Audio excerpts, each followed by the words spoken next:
Want to make a podcast? Spotify's got a platform that lets you make one super easily, then distribute it everywhere and earn even more money. All in one place, and it's for free. It's called Spotify for Podcasters, and here's how it works. Spotify for Podcasters lets you record and edit podcasts right from your phone or computer, so no matter what your setup looks like, you can start creating today. Then you can distribute your podcast to Spotify and everywhere else podcasts are heard. Video podcasts are also available on Spotify.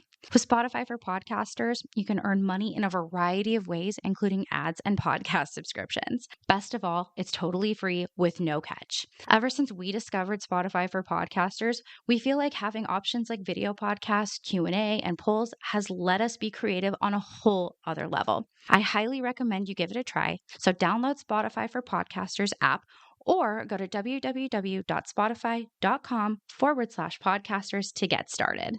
All right, X's and T podcast fans, thank you so much for coming back. Welcome. So we have talked about Worldwide Dream Builders. We have slightly mentioned Brit Worldwide, and these are all lines of affiliation that are associated with the Amway Corporation. And today I learned, and we are going to continue learning about another line of affiliation known as UR Association or URA. And they are another line of affiliation that, from my understanding, is basically the same thing as Brit Worldwide and Worldwide Dream Builders. So quick disclaimer, again, we are speaking based on personal experiences. Every name has been changed for Upline.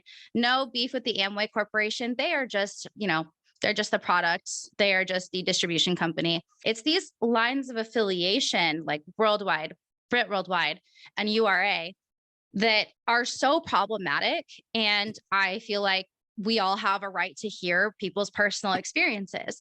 So today I actually have a brand new guest with us today, someone who had reached out to me and wants to share their story. And what's really cool about this person is that they actually have started sharing their story already on social media.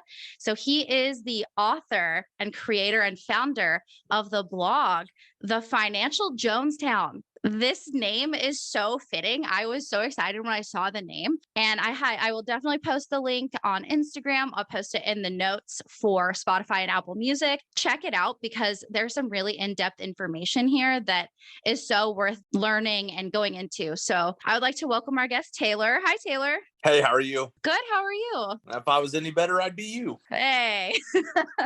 So, how did you learn about the X's and T podcast? Like, where did you find me at? Actually, you found me when you posted in the Facebook group about you were wanting to find people who would be willing to share their stories about their time in these Amway LOAs. I said, I got this blog. I would love to share, my story if you'd like, and we went from there. As we've mentioned in the past, Zay and Melody, they really just started a fire.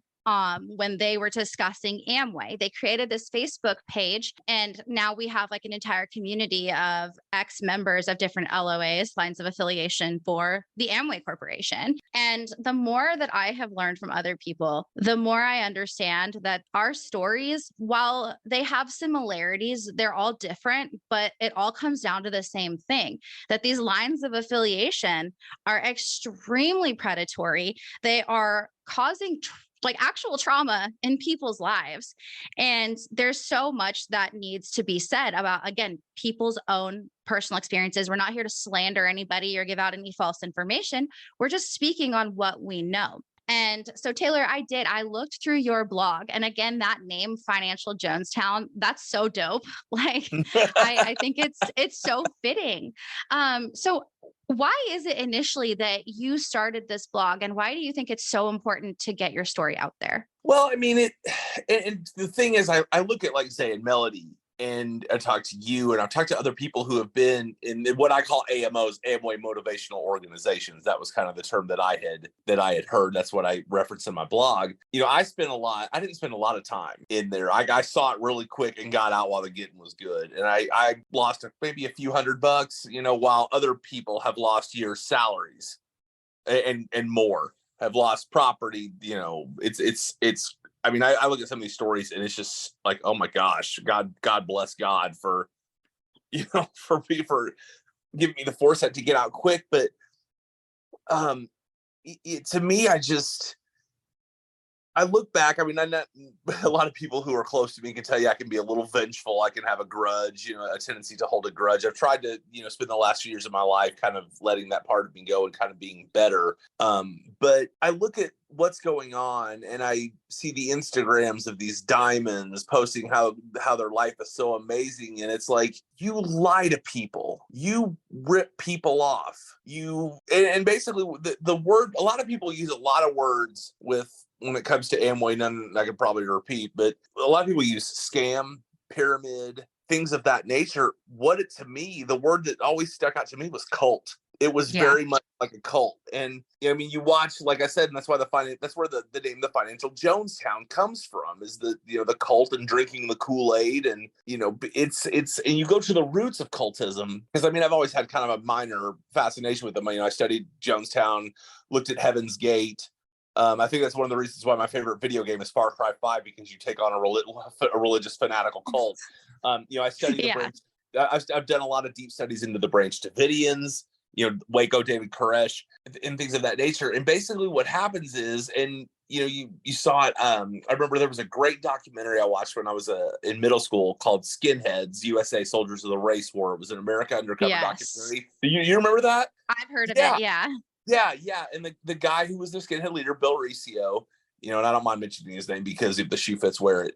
But he's a Nazi scumbag, basically. And he was taking these disenfranchised youths who were abused by their parents and, needed a place of belonging. And he would say, well, come here. And, he even said in an interview, he said, we'll take your broken toys, we'll fix them. Well, you're white, you got a place with us. And he indoctrinated them with all of this hatred and stuff. And a lot of kids, thank God, have gotten out and have, looked back at the manipulation. But that's really what, I'm not saying Amway, not because it's not Amway, but these Amway motivational organizations, these LOAs, what they do is they take people who are broken financially or hungry for that, because it just seems like in America, you've always got to, have more.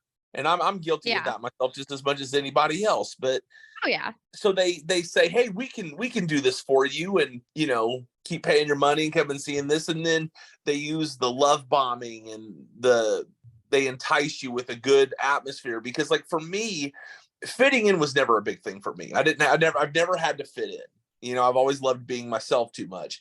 But I do have a desire to be around positive people and good vibes. I don't like being around negative people. I don't like being around people who don't care, who are apathetic. I don't want your problems.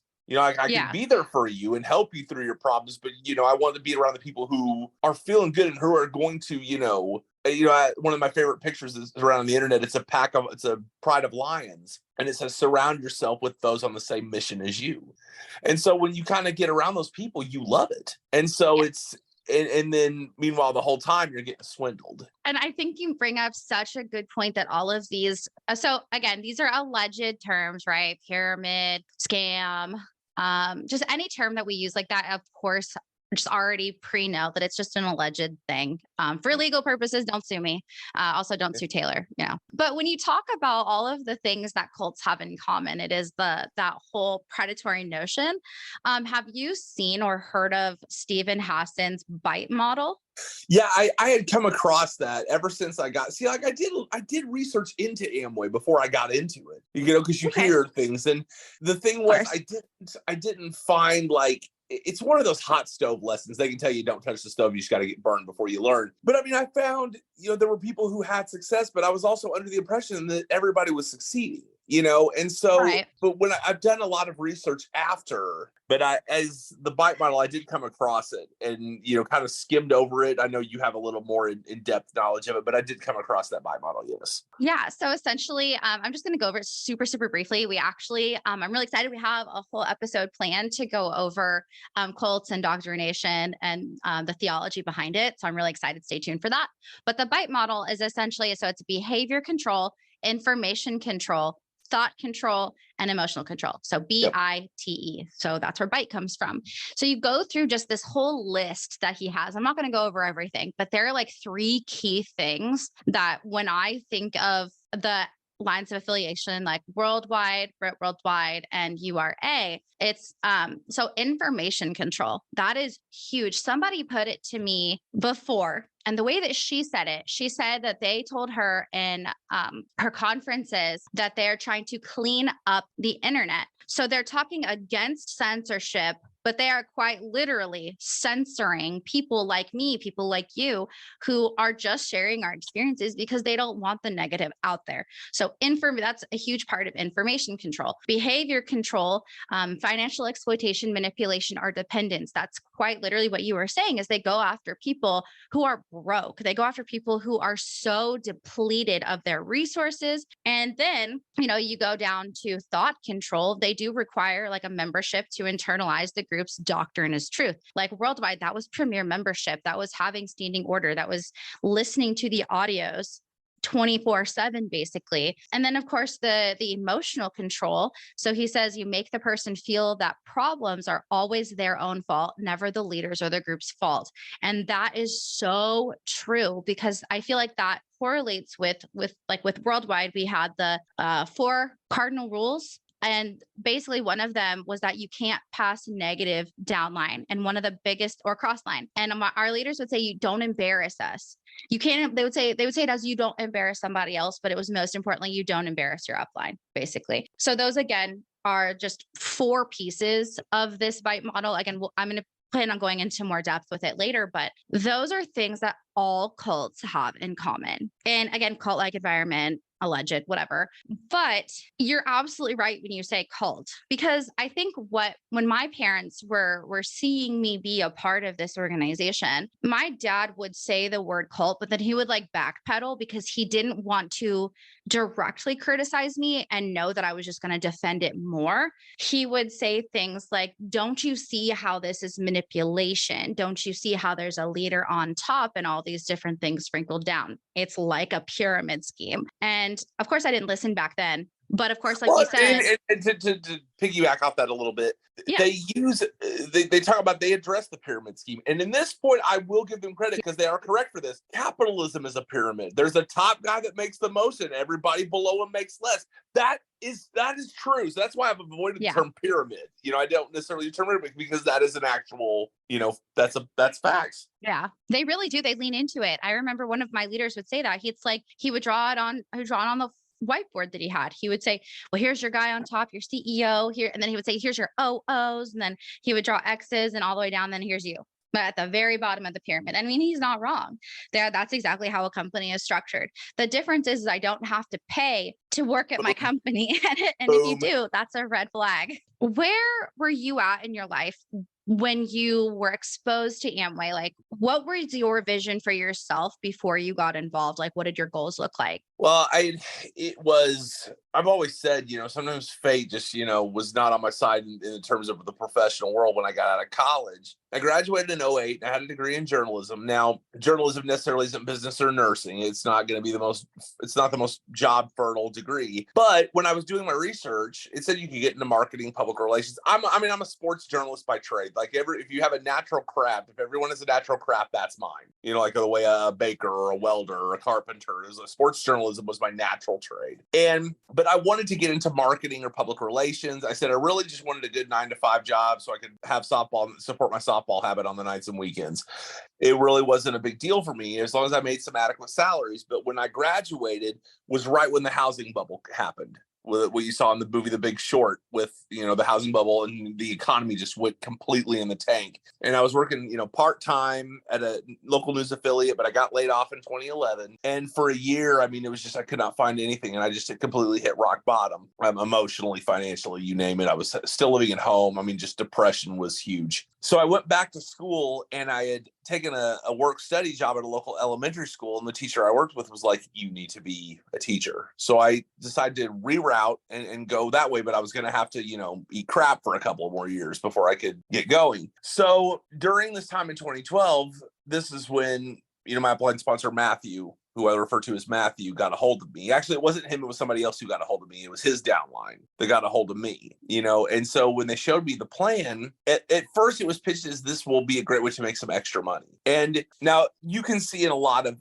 Amway, motivational organizations or in any Amway LOA, there are people you just look at them like they're not going to make it. They got the personality for it. They got the network for it. I had everything from a personal standpoint, not to brag on myself, but I had what they were looking for, or what any kind of group like this would look for. I have I've been known to have a big personality, very vibrant. I'll talk. There's not a stranger, it's just someone I haven't met yet. And then we lived in a small town in Indiana, but there was 4 metropolitan areas within 2 hours drive. You had Evansville, Indianapolis, Cincinnati, and Louisville. Louisville was half an hour. Indy was 2 hours, hour and a half to Cincy, 2 hours to Evansville. And I had friends and contacts in every one of those cities. So my network, I'm like, this could work for me. I could make this happen, and I mean, that's why they wanted me, because they knew I had a huge network and I had I was a very motivated individual and had that drive. So it took me 2 years before I really decided to do it. I kind of kept in contact on and off, and I mean, we'll get down the line, but, I went to the summer conference in 2013 and then signed up in 2014. That's how it eventually kicked off. But they found me when I was at rock bottom.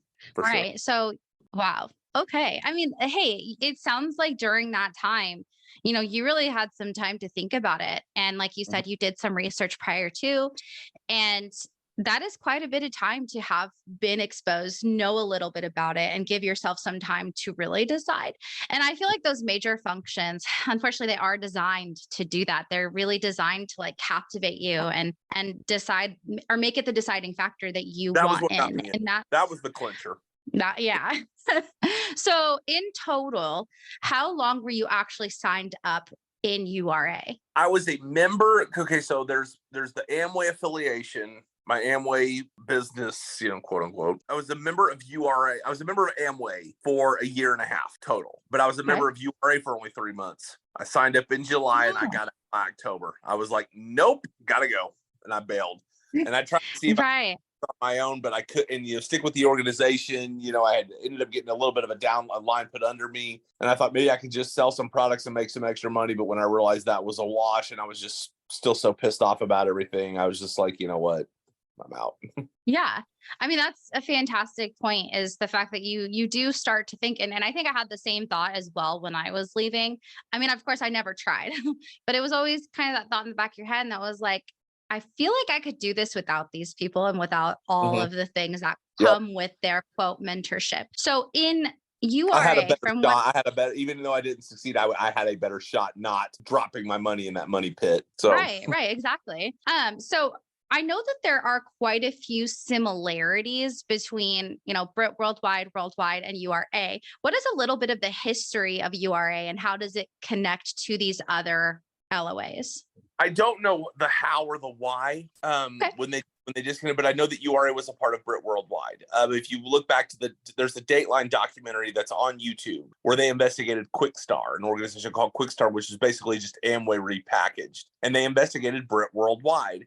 And I know that that's where my organization broke off from. But if you watch there, you can see Larry Winters from another LOA called LTD, Leadership Team Development, which actually has a big stake in my area, because they had a conference in Louisville at Freedom Hall, where the Louisville Cardinals used to play. So they were actually a little bit bigger than us. But yeah, that's kind of where the whole thing had broken off from. That makes sense. That's kind of how Worldwide started as well, is the creators of Worldwide, they broke off from Brit Worldwide and created Worldwide Dream Builders. Yeah. So this Brit Worldwide, man, it's just insane. I would eventually hope to and love to go into the depths of all of these organizations when, there's time to do an entire episode on it, because it's so fascinating how everything started and where it is now, because there's many lines of affiliation. These are only 4. There's an Amway wiki page that will show you all of the lines of affiliation. Yeah. And there's quite a few. So when you were around, was there any expectations as far as like PV amounts that you had to like reach every month? Was there like kind of like we mentioned the cardinal rules? Was there something similar to that? And what were your meeting and conference expectations? God, my brain just gets fried hearing those questions. Sorry. I think no. I think in my personal circle, I had to be responsible for generating 150 PV, which would be about $450 in sales a month, selling laundry detergent and, energy drinks. And I had actually had kind of a plan with that, with the energy drinks. The energy drink that have excess is actually very good. It really is good. That's not bad.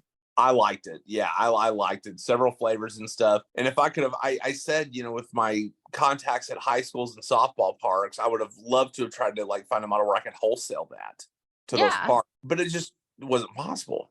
And when you realize quickly that it's really for personal consumption, well, how the heck am I supposed to sell it, sell $450 a month, which, you calculate is close to $6,000 a year in energy drinks and laundry soap, especially when you're competing with Walmart. Like Walmart's the place where I was living. How am I supposed to tell them to buy $10 deodorant when they can get it for $2.50? And I talk about that in the, what was it? Skittles, Mountain Dew freezes, and Tiger Woods, I believe is what I call the blog entry about how much all that stuff costs. And I mean, just ridiculous. No, you're not wrong. Yeah. I mean, so that was kind of the goal. Then it really, and that's kind of what I think was really one of the things that turned me off really bad was you just couldn't, and I have real bad ADD, my ADD is turned, I'll sit here, squirrel, but it was like, show the plan, sell stuff. And, we got, they were weekly cult meetings, given a real fancy name, like weekly business briefings. It was, oh God, every time I hear if I ever hear weekly business briefings again, I want to punch the person in the face who ever tells me that, because it's such horse shite, because weekly business briefings. Oh, yeah. The cult meeting is what it is, Oh, so, for sure it is. Yeah, and it's really, and that's another thing. It's like, okay, I was trying to get a downline going because you needed to make money by having a downline. So, I mean, I was showing the plan and trying to reach out to people.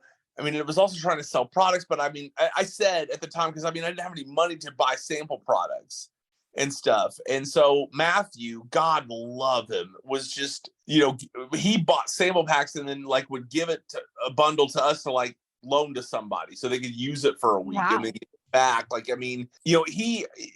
I was mad at him for a little bit after I quit, but my mom, brought up a really interesting point. She said you got convinced by someone who knew what they were doing, just like he got convinced by someone who knew what they were doing.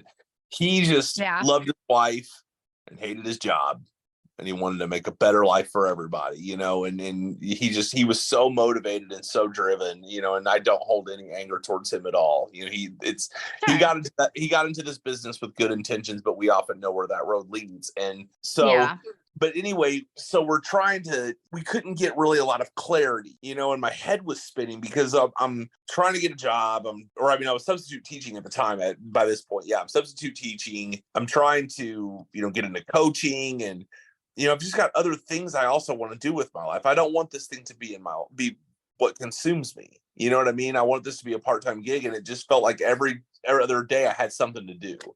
I had to be at a weekly business briefing, which I would have to drive, 30 minutes away to meet everybody, and we'd have to use the crappy Wi-Fi, and we couldn't get connection. There was not a lot of efficiency. I think now that I'm just talking to you about this, I just don't think there was a lot of efficiency in the group. We had to get on this conference call and get on this thing, and I'm like, how can we freaking grow? How am I supposed to grow this thing? And that kind of goes back to, and I'm sure, like I said, I'll try to reserve these for your questions down the line, but it just seemed like we were doing everything except growing or except moving in the right direction. You might, if your car's stuck in the mud and you're pushing, it's tiring and it's gruesome. But if you are moving forward, even if it's just inch by inch by inch, you at least know that you're making progress and you will eventually be out of this mud hole, and it wasn't like that. I just felt like I was trying to move a 10,000 pound statue. I couldn't, and it was just wearing me out. And I think that's kind of what led to me, one of the reasons why I just decided this sucks. Yeah, no, absolutely. And with all of that, with the PV amounts, did they push retail, or did they ever try to encourage personal use, like buying that entire personal use was encouraged more than selling retail? That doesn't surprise me. No, well, that's where the ditto comes in, you know, or Yep. what you called standing order. And I wrote my most recent, I haven't posted it in a few years, but my last post was called "Be sure to do your ditto," you know, because it was talking Yes. about how fanatical they were about doing their ditto. And I remember my uplines, they're now married. He was what I called her upline platinum. He wasn't a platinum. He was just kind of what they call an arrow, a leader. And his fiance at the time was just like, she was just talking to him, and I was overhearing. So like, there's no reason for people not to do their ditto. It's just frustrating. People don't do their ditto. And I'm thinking like, Yep. girl, like, you know, I was like, Yes. I mean, it was like a demonic type rant, you know, and I'm like, bro, I ain't got $150 lying around per month to buy a bunch of crap that I don't need to use. Oh yeah. Yeah, absolutely. And one of the previous episodes that by the time this comes out will have been put out, she talks about how she would hear her own upline talk about the fact that they would do their ditto over everything else. They would Mhm. be day one and they would forego like diapers for their baby. Oh They my would God. forego they would forego rent. They would forego electricity just for that damn day one ditto. And how Who like needs hot water and a stupid. place to live? We got excess and perfect water. Ex- Woo! Yeah, oh boy. yeah. I mean, you're not wrong. And that ditto really does kill people. Like it Mhm. kills them financially because I was a single mom when I was in. I was expected to do 200 PV. And then what they would tell us, and me and that girl Jessica I was just talking about, we'll go over it in her episode. And if you've heard it, you know. But they would tell us to buy all 200 PV. And they would say, well, you could try to sell some. They never pushed retail back then. And our the club owner is what I refer to him as, or Taylor. If you're from the PDX area, or you've been around, or you've heard Zay and Melody's story, you know who this guy and his wife are. And he would I know who you're always talking about, push yeah. us. Yeah. So they would always push us to do 200 or 300 for couples. But you were supposed to write in, because back then on the IBO side, you could put in your customer volume and you just put 50 PV in for whoever you named in there. I would say my mom, they would say, sell it to your mom, sell it to your grandma, sell it to your goldfish. I don't care, because you drank it in front of somebody that is advertising or something, is how they would justify it. Or they would say, you're also the customer as well. And it's so crazy because now you can't do that. You have to have a customer account to buy that PV amount for it to count towards your quote legit business.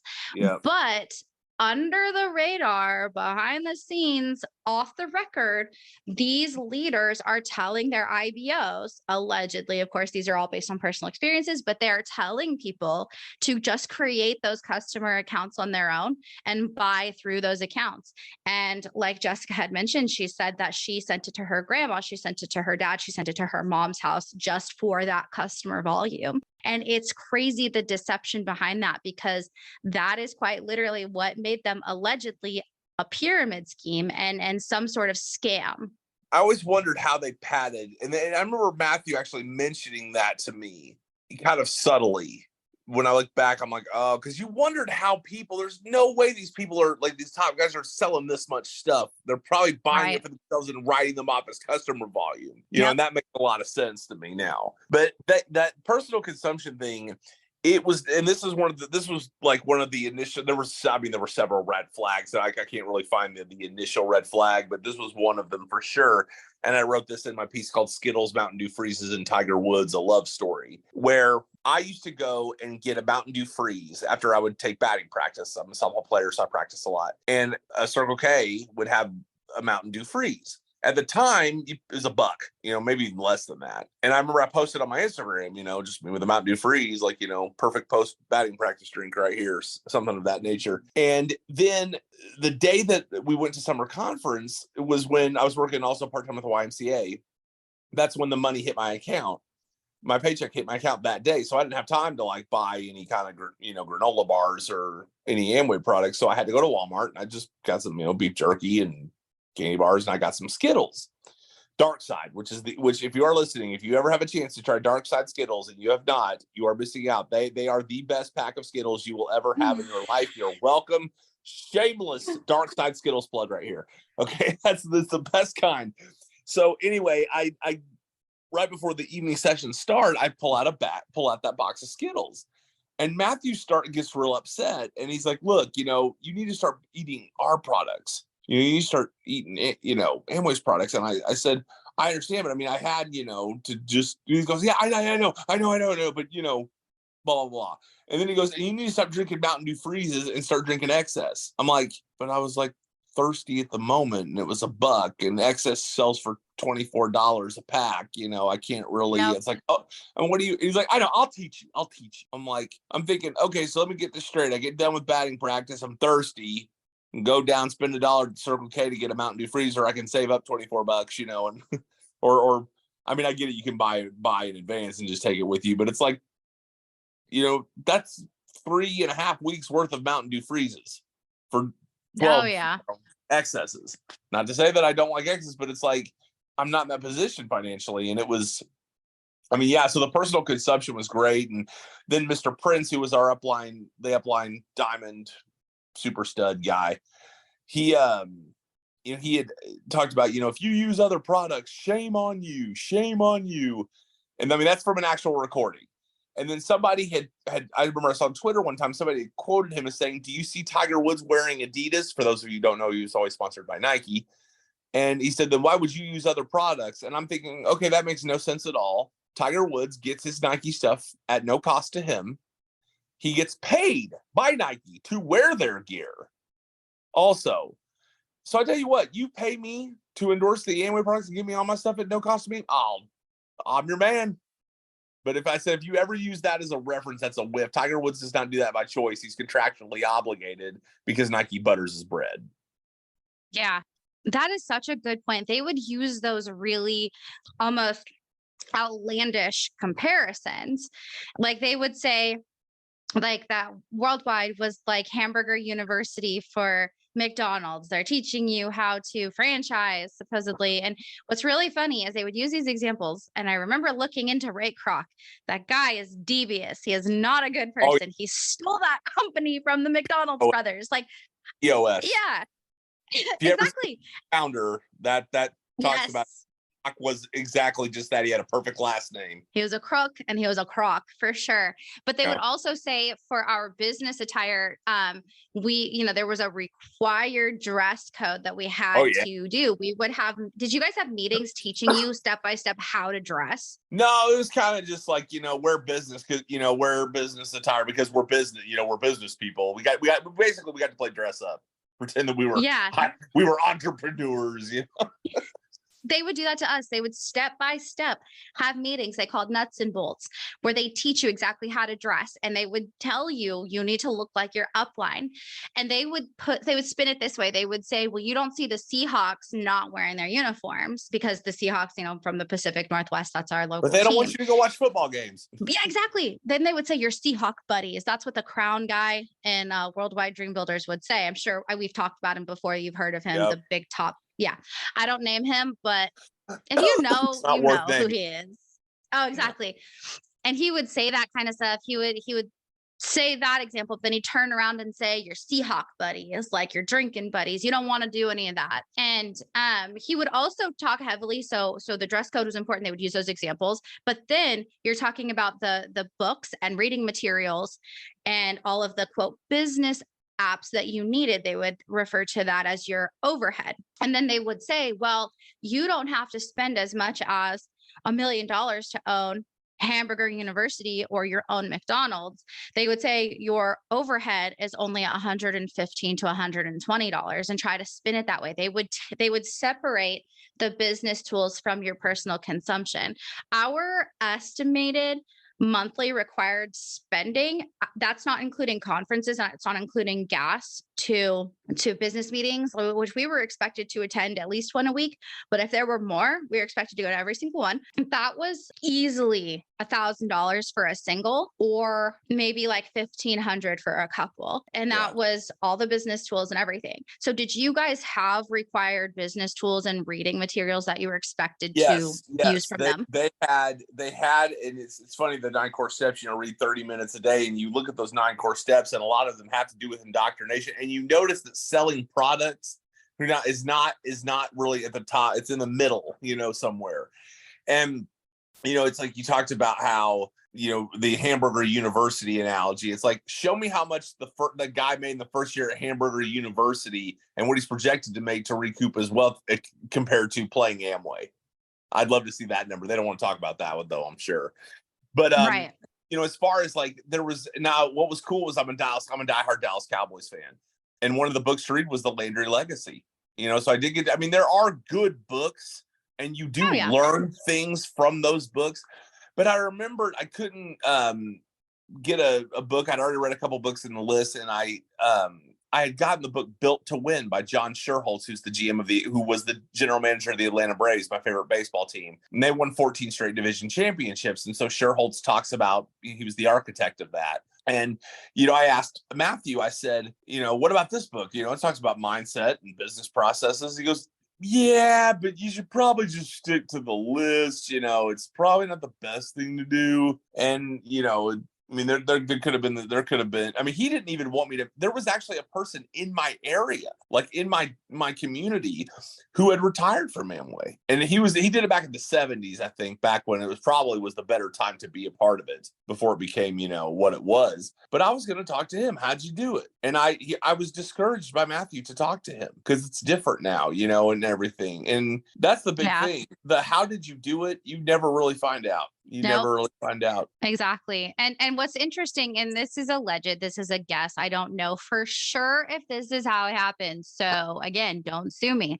You all saw it, say it loud and proud. Well, I have heard allegedly, and a lot of people talk about this, that the upline, like I don't know what level, but definitely diamonds, are getting paid based on these materials, because in Worldwide, you could buy the books. They would never tell us that. They would say these are all like, this money goes to the Worldwide Dream Builders building. It goes to their employees. That's how they would. Yeah, it's bullshit. And, or at least allegedly bullshit, but it's bullshit. I'll say it, bullshit. For sure, sorry. Because for all my family, friends, church members that just heard me say that, I'm sorry. I got a little worked up, but no, it's okay, because I just remembered, and I forgot about this every other time, but we had a book list and we would buy those books through the Worldwide app. We were discouraged from going to Amazon. We were discouraged from Audible. It's like the college bookstore. Yes, exactly. And I just remembered that. And the same thing, people would highly discourage us from looking into how other successful Amway people had done things very similar to your situation, because that was cross-lining. That's not okay. Like you said, everything's different now. But then they would also say, you have to read this book list. And again, I'm so with you there. There are some great books. How to Win Friends and Influence People will always be one of my favorites. So will Dale Carnegie's How to Stop Worrying and Start Living. Love that book. But then you have books like Love and Respect, which again is that indoctrination and an incredibly misogynistic book. We did an episode about it, like a week or two ago. And reading that book just pissed me off so much, because it goes into how this organization and how these multiple organizations are very cult-like, because they're putting men on top of women. Women have no voices. And that's the type of bullshit that they are pushing to their members. So again, I think it's interesting that your upline Matthew was like, no, don't read that book, despite it was going to teach you something, but it's not what they want you to learn. And here's the thing. Their group, just thinking of, they might actually be more successful in retaining people if the money that you paid through those apps went to pay for your hotel rooms at the conference. Yes. Maybe if they would have reinvested that money, and of course now they're probably listening, like, oh, write that down, Right. If any of you cultists are listening, congratulations. You just got some free advice. Great job. But that's the thing. It's like, but it's not. And that was one of the things that when I had my argument with Matthew, I said, where's the money go? Where's all that money going? You're paying Exactly. $100 for a ticket. Obviously the hotel got the money from the hotels, but where is all this money going? And he said, well, it goes to the URA app. And I'm like, dude, it don't cost enough to run an app, bro. I said, bro, they're pulling 6 figures a conference. Because our organization was small. I mean, I shudder to think what Brit Worldwide or WWDB made. Oh my gosh. Yes, you're so right. It's like they would tell I us think if that you make $1, you make $1, 1% off of a arena show where there's 20,000 people 4 times a year. You make 80 grand by just getting on stage and talking about how great your life is. That's the best gig in the world right there, man. Well, they would push it as these people are coming up for free from the kindness of their heart, but COVID exposed so much. That's great. So we should thank them for their time. Yeah, shut up. Oh, right. So Hope came on and she said the same thing because she was in around the same time I was, where again, we were told that these people are coming in for free. We're just paying for the arena and we're just paying for, that sort of thing, which I go to concerts. You can argue the arena expense a little bit, but that's still, they don't cost that much to rent out an arena. Oh, exactly. Concerts would never make any money. You'd never make any money. No, I mean, the only people who are paying that kind of equivalent amount are people who are paying for the good, like pit tickets, basically. Yeah. Anybody else is paying maybe $70 a ticket, depending on who you're seeing. Of course, if you're going to go see Taylor Swift, you're paying like out the ass. But I was in the first section. I went and saw Slipknot last June, but I was just a year ago, a couple of days today, and I paid $100 for my ticket. And I wasn't like front row. I wasn't, in the nosebleeds, but I mean, the nosebleeds costed probably 75, 80, Yeah. Oh yeah. So it's affordable for the everyday person. And that's how you're also supporting an artist, which I know you and I had talked about before. Right. But when COVID hit, they were still charging full price for these tickets. And yeah, there's heard about no that. arena. It's on Zoom. Exactly. And it's like, damn. I felt so much more swindled than I already had because like you're paying full price for a Zoom meeting. That's how you know that they're allegedly getting paid. And the only reason I'm saying allegedly is purely because it's all speculation for me. I can't prove it. And it's all just word of mouth, which is fair to them. I'm not trying to get sued, but I do believe that they are getting paid on these apps. It went somewhere. Yeah, exactly. And I don't buy that they're making these top numbers that they are with what they're advertising from Amway either. And I think it's right. It's so deceptive. So it's crazy how we go through being a part of this organization. Some people, like you said, for a short period of time, some people for longer. What was at the very least, even if it was a short-lived, what was your honeymoon phase like? Or what were some of the things that were maybe a little bit more of a positive experience at first? Before I get into that, I do want to follow up with what you said. If you ask musicians, how do musicians make their money? They don't get it from album sales. They get it from touring. Not anymore, yeah. And their merch. Yep. That's what I'm saying. So that's they weren't even back then in the 60s, 70s. I mean, they were making money from touring, from concerts. It's the same thing with Amway. They're not making all their money from the sales of Amway. They're making it from allegedly from the buku bucks they're taking at gate fees and tools. That's what it is. And there's actually been uplines who have said that on camera on that Dateline investigation. They talk about most of their money comes from the rallies and the books and the tapes. So basically the honeymoon phase, back into that. When I went to the summer conference in 2013, we actually, there was probably, there's 25, 30, probably 3,000 people there. Maybe less. I don't know. Maybe it was 1,000, 2,000. There's a lot of people. I'll say that. And you're around this, vibrant atmosphere. A big saying in our group was game time. It's game time, and for the longest time, I wondered when we were going to get to actually play the game. Because, we talked about game time all the time, but I don't remember playing the game very much. I just remember a lot of, pregame locker room speeches. So we go there and there's music and it's a very vibrant atmosphere. Matthew had used the analogy. He's never seen so many sober people that happy at one point, and they were doing a conga line and they were, rocking out the stage to the music. And you look around this as an outsider and you're like, man, these guys must be making money. Right. How could you not be that? How could you not be that, they're happy for a reason. They're making money. And it wasn't. It was just, that was basically, it just changed your concert going style. You know, you're just going to a different concert.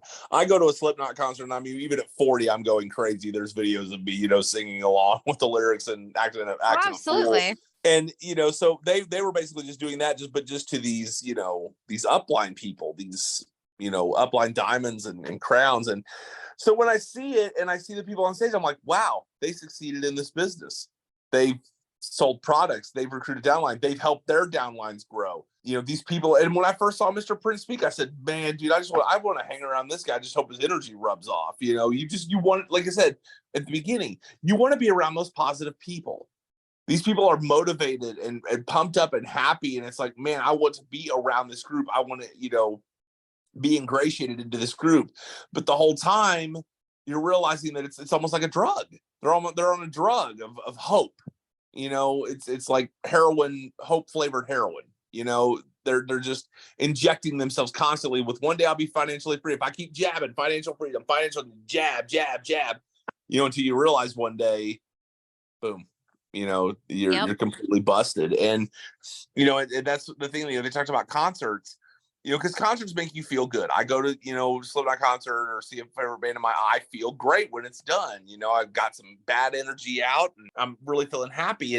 But they would discourage concerts and football games and stuff like that. And, you know, it's the, you know, they would say, you know, you pay all this money to go see, you know, concerts, you know, but you won't come here and grow. And I said, well, here, and then I came to the conclusion, and I talked to you about this in our pre-podcast conversation. When I pay a ticket to go to a concert, I pay to go see Slipknot, it's capitalism. It's an exchange of goods and services. I'm giving you my money, and for an hour and a half, you're going to play some of your songs.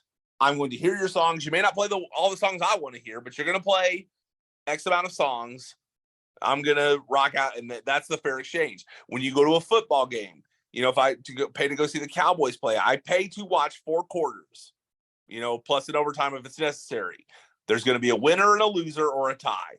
There's no guarantee that the Cowboys will win, but I know that buying the ticket. I'm getting what I paid for. I paid to watch a football game. I watched the football game. I go home. I got what I paid for. With the URA and any other LOA, you're paying because they're telling you this is how your business grows. If you miss this conference, your business is set back 6 months. You won't learn anything. You won't do anything. And I remember getting there, and I remember when I finally registered and joined the group, I was really excited to, like, okay, now I'm a member. Now I'm in. Let's go. Feed me. I'm ready to grow. And I remember them getting up there and talking about nothing. Just talking about nothing. We had a recent person that went diamond. I don't know if I sent you the video. They had the YouTube video of their diamond celebration. Did you see that? Yeah, you did. Super cringy, wasn't it? Did you catch the poem at the end? It's the way that they do that stuff too. And it's all the same too. It's all the same. Like, I wouldn't be where I'm at today if it wasn't for this organization. And then they say some bullshit. Oh yeah, neither it was would so we. cringe. Exactly. But you're so right. They get up there though, and like the wife gets up there and is telling a story about a raccoon that only likes to eat glazed donuts. I swear to God, that's what she was talking about. She started up talking about the sharpest knife in the drawer and then just goes off. I'm like, I thought she was like off the pills or something. I thought she was drunk or high. Then our crowns get up there, like our super big shots. And he gets up there and I'm like, tell me how you did it. Like, you know, tell me how to do this. How do I get to where you are? And he's telling a joke about jalapenos. And I pranked a buddy of his by telling him that these jalapenos were relish. And then his wife gets up there and talks this story about Navy SEALs that falls about 50 yards shy of making any sense. And here's what's crazy about it. The crowd wasn't picking up on it. They weren't with it either. There was just this awkward silence. But we don't question it. I mean, I remember I'm sitting there and I got my notepad and I just put question marks and I just sit there next to my buddy. I'm like, what the hell is she talking about? And he goes, well, this stuff is just kind of more focused on wisdom. I don't need wisdom. I need to learn how to build this freaking business so I can make some money. Queens. I'm trying to keep my language clean. I'm not. No, you're good. I'm so off because it's like, I said, I have grandparents for wisdom, man. You know, I have life for wisdom. I have people who can instill wisdom in me. I don't pay for wisdom. I pay to learn how to grow my business so I can start making some MFing money. That's what this is about. So you're basically, you get in, like, another Emerald who was a rock star in the group was talking about, immerse your life in this business. And then he even made a thing at the end. He said, yeah, but I'm sure some people will be like, we'll just wait till softball season's over. And I was like, that was that Michael Jordan. And I took that personally moment. That was a big time turn off for me. It's like, listen, I'm not giving up my passions and what I love to do so I can continue to basically stroke your ego. And I just, it was so that summer conference. I mean, I was still motivated because sometimes it takes a delayed effect. But really, when I look back at that conference, it was like, I learned nothing. I went, 5-6 hours sleep. We drove 10, 12 hours, probably wasn't that long. May have been 10. No rest. We didn't even, even when we had a lunch break, we didn't even go to the pool or anything just to kind of relax and stuff. We went outside and sat in the heat and ate pizza, all chipped in for pizza, and made phone calls. I was like, this sucks. This is not good. And of course, my very first blog come to my seminar, I kind of go into detail with that, but yeah, awful. Yeah. You made a really good point too, when we had spoken before about how, in sales, when you're in a sales meeting or you're in a sales seminar, you're quite literally listening to ideas when it comes to scripts. You're dialoguing back and forth, you're role playing, you're figuring out, how can I talk to my client? How can I get this client? How can I seal the deal here? And that is what I think you had mentioned that you expected from these conferences is how the hell do you, what does it mean, build your business? And they don't outright say it, which is bullshit because it's what it is you go out, you talk to people and you convince them to join the business.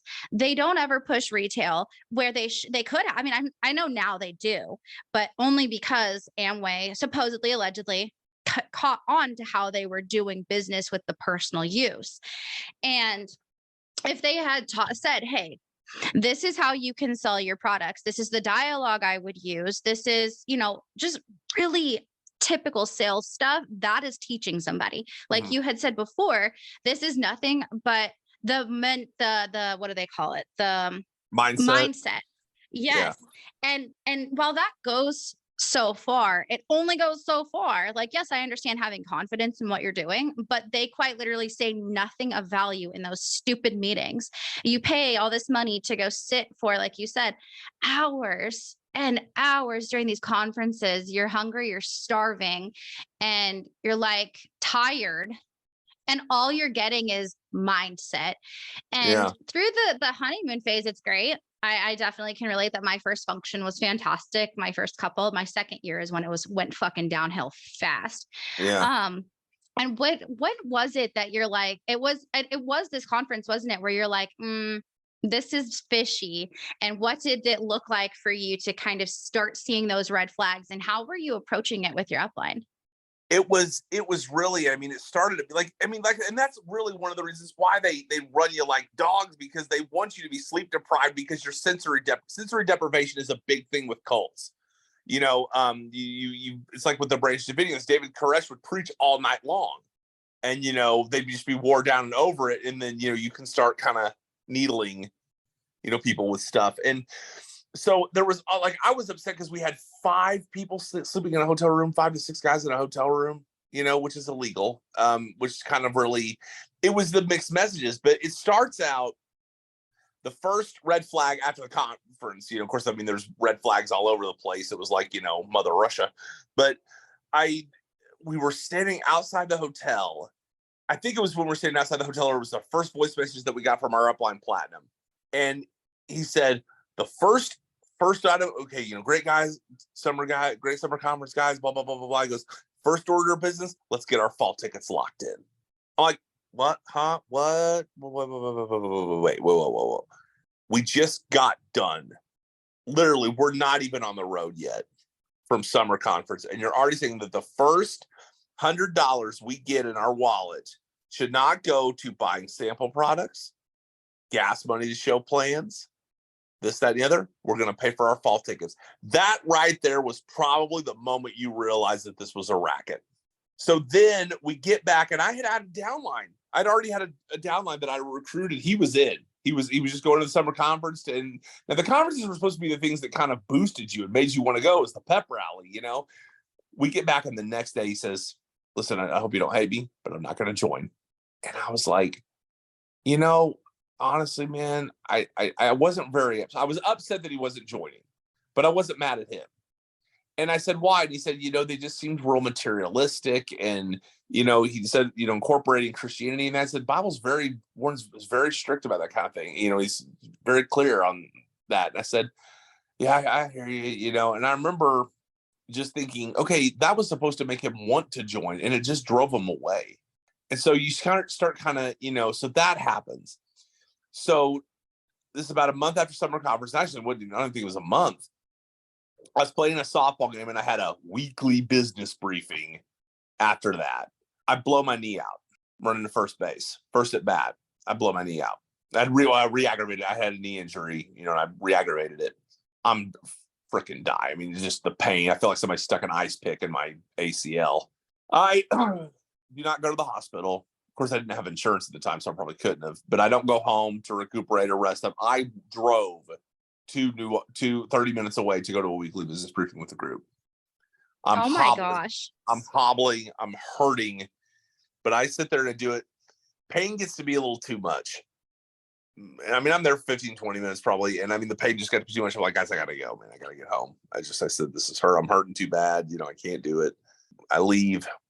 So I end up showing the plan a week or two later to my buddy, so we're, I'm working hard. And then I had mentioned to Matthew that I was possibly going to try to pursue a coaching opportunity in Indianapolis with this coach I really wanted to work with. Didn't work out, but I just mentioned that, I was going to probably move up there. So like I said, we just got done showing a plan. He sits me down outside. He goes, look, I know weekly business briefings, it's a lot. You got to drive everything, but you leave it early. I'm like, I was hurt, dude, like hurting, blew my knee out. Shouldn't even come, but I tried to come to gut it out, to grow my business. And then he said, and then you're wanting to go up and coach, and you got softball going on and all this, you're missing things because you got softball and all this. And he said, if you're not going to donate, if you're not going to put your time in, that's fine. But I'm going to spend time with somebody who's going to put the time in, who's going to spend more time building their business. Yes. I'm thinking we just showed a plan. You effing a-hole, and we just showed a plan. I'm putting the time in. I'm sorry that I'm not, doing what that Upline Emerald said and immersing my life in this business. But so it really sent me into fell into a depression. And, I remember we got on a call with Mr. Prince, and Mr. Prince I was a huge fan of at the time. But his summer conference speech, which, you can look for in the post called A Cause for Concern, how he had kind of driven me away. But I was on a conference call with him talking to the group, and usually I would have been excited about this. And I just wanted to get off. I'm like, this is doing nothing. This is nothing. I'm wasting my time. Yeah. And I got off early. I just hung up. And I remember I was out. So my friend who wanted to join wasn't going to, who was going to join and then didn't, said that he would be a customer of mine. He would at least register a customer and help me support my business. I'm like, I appreciate that. Well, he hadn't registered yet. And I remembered I was doing this job for my grandma at her church, and I get a text from Matthew that says, has he registered as a customer with you yet? I said, no, not yet. And he says, well, you've known him long enough. Call him out on it. Call him out on it. And it just kind of dwindled. And I remember he texted me about something coming up or some kind of conference call or some other. And I remember he said, I didn't respond. And he just said, don't lose your fire, big guy. It was already extinguished. And then I finally just unloaded everything on him.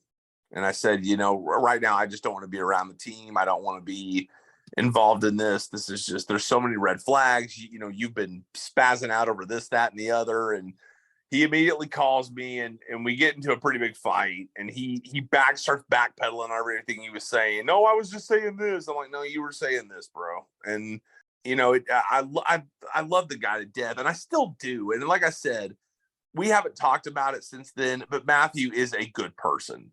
And I don't fault him at all. He was just he was caught up in that thing, but it was like, I had to tell him, like, bro, you have like drunk. I told him, I said, you've drunk the Kool-Aid, Yeah. Cause I asked him, when I asked him, where does the money go? He ends up saying, he goes, you know what, Taylor, I don't care where the money goes. And I said, you've drunk the Kool-Aid, bub. They got you. Yeah.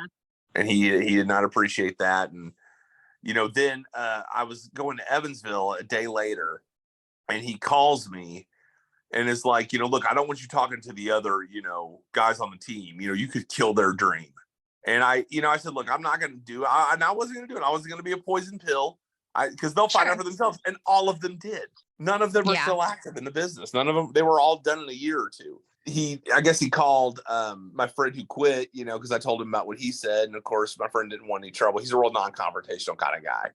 And he didn't want to deal with it, and I mean, I shouldn't have thrown his name out there, but it would to Matthew in the conversation. I should have just, left him out of it. But it kind of, from that point, like, I remember our upline Platinum tried to reach out to me and I ignored him. And then our upline Emerald reached out to me. And I was like, whoa. That's the big guy, or like, close to the big guy. I mean, it was funny because I wrote about him too in my blog. I think that was freedom and examination in realty. And I put realty, but then I inserted the I in the middle, reality and realty. Because he was financially free. He had actually had a video of him golfing his alarm clock while the rest of the URA shouted freedom. You know how they ceremoniously will destroy their alarm clocks. Yeah. And now he's selling real estate. I remember he actually, a few years ago, he posted on his Instagram his real estate card. And I'm like, I thought you were retired. And he didn't respond. And I finally, just after a few years, I just unfriended him. It's like, I just have nothing more for the guy. I hope, and he was a really nice guy too, but that was he was never like snobbish like the rest of them were. He actually seemed like a pretty genuinely good dude, but there's no way you didn't know. Yeah. There's no way you didn't know. And I think that I really hope that he can eventually find some remorse. And I still, Matthew has never talked to me about the business. I don't know if I hope that he feels remorse too.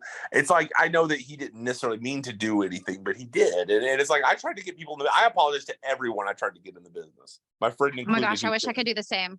Yeah, I've done that to everybody I know, but I wish I could go to all the strangers and be like, dude, I'm so sorry I did this to you, or tried.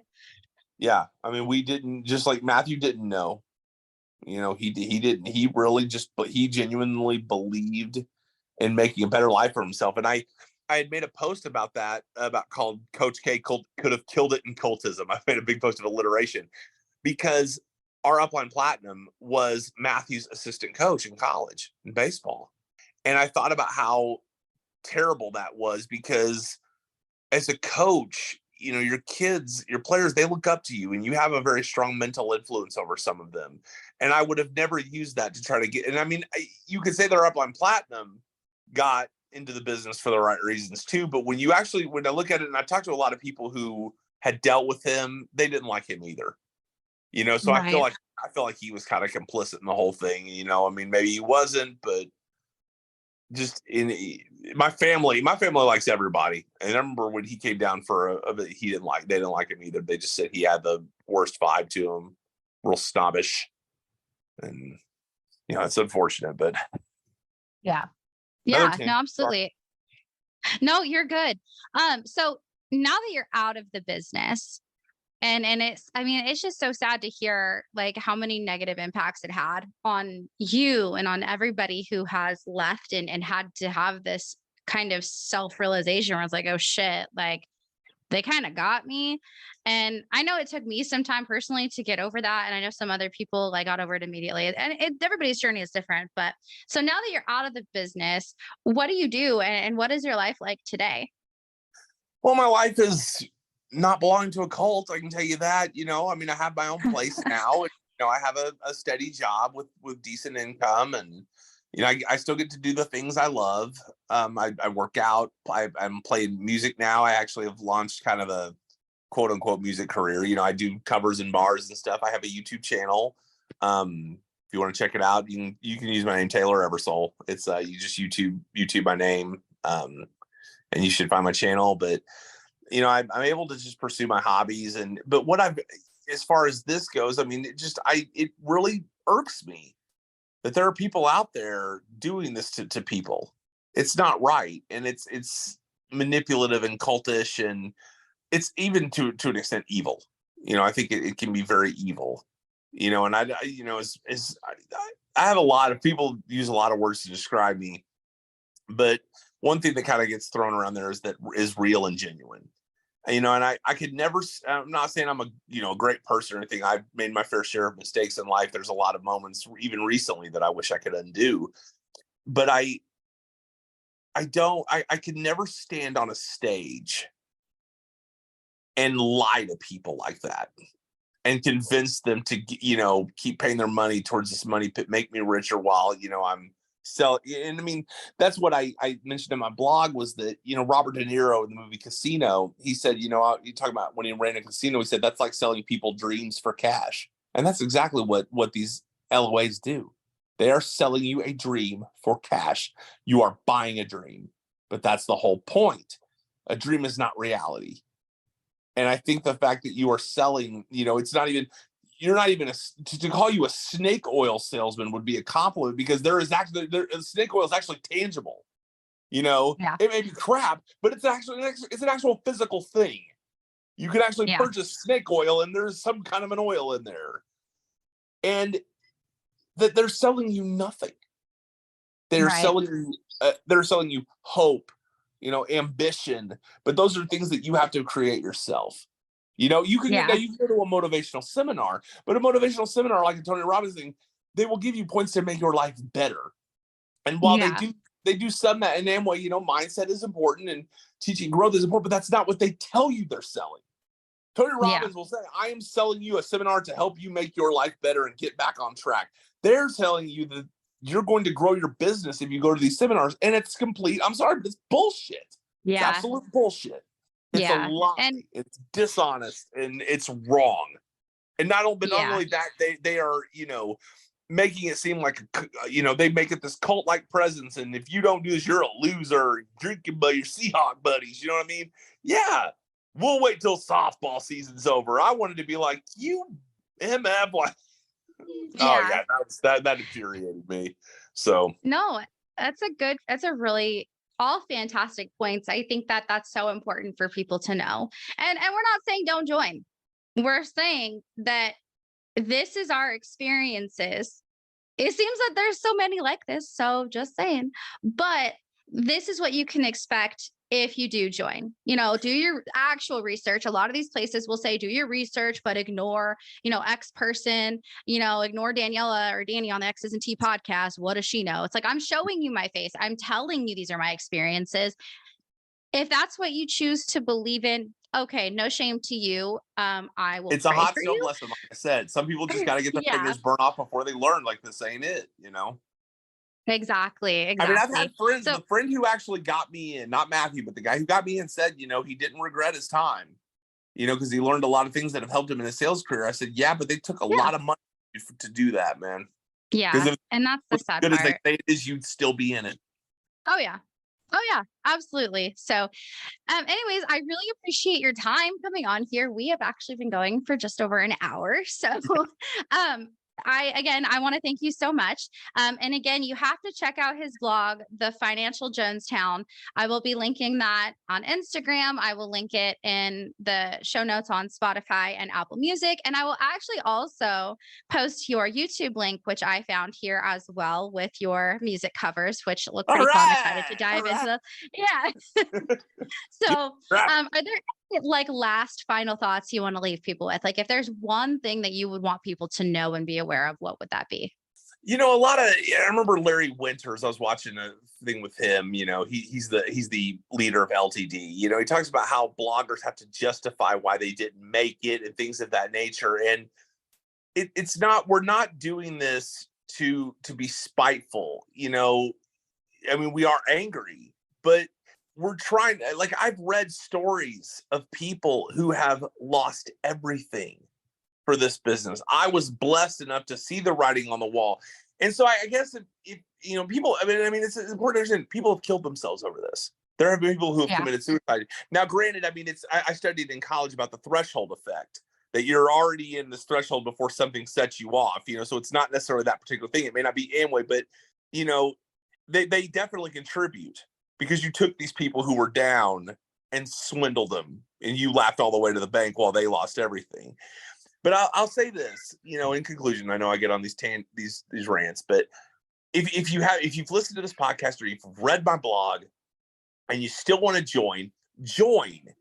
I'm not saying necessarily don't join because of this. I'm saying if you do join, pay attention to what we've said. Pay attention to what you have said on your podcast. Look at these things and then look for them when you're in the business. And that's your sign. When you see it, run. Because I'm telling you, we can't all be wrong. We're all telling different stories, but it all has the same content. It's like a Friday the 13th franchise. It's like, it's this scenario, that scenario, but Jason's just running around hacking people with machetes. Okay, it's the same thing. So just pay attention to what we've said and look for those things. We're giving you the map of the red flags, man. Yeah. No, thank you so much. I appreciate your time. Your story is really a unique one, and I think a lot of people are going to appreciate it. So again, oh, thank you. And so definitely check out his blog, check out his YouTube channel, and you can follow the X's and T podcast on Instagram at X's and T _podcast, TikTok, X's and T _podcast. You can listen to us on Spotify, Apple Music, and maybe YouTube in the future. We're still working on that. So thanks everybody. Appreciate your time, and we'll catch y'all in the next episode.